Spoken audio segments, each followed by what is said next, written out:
నమస్కారం. నా పేరు లక్ష్మీ సహస్ర.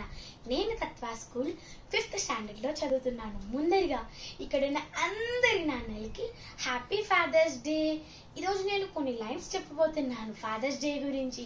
అందరూ చూడాలి, ఇంకా ఎంజాయ్ చేయాలి. వీడియోని స్టార్ట్ చేసేద్దాం.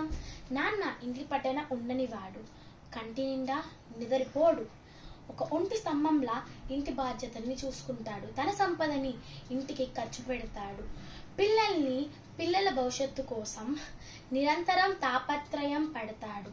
పిల్లల్ని కని పెంచిన సమాన పాత్ర తల్లిదండ్రులకిద్దరికీ రావాలి.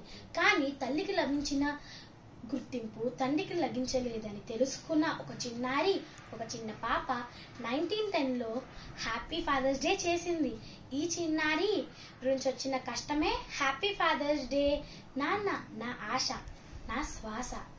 అమ్మ కళ్ళతో చూసాం. నాన్న నా మొదటి గురువు, నా బెస్ట్ ఫ్రెండ్. అమ్మ నాన్న, అమ్మ అంటే నాకు ఇష్టం, నాన్నంటే కూడా నాకు చాలా ఇష్టం. హ్యాపీ ఫాదర్స్ డే నాన్న. Thank you. లవ్ యూ నాన్న.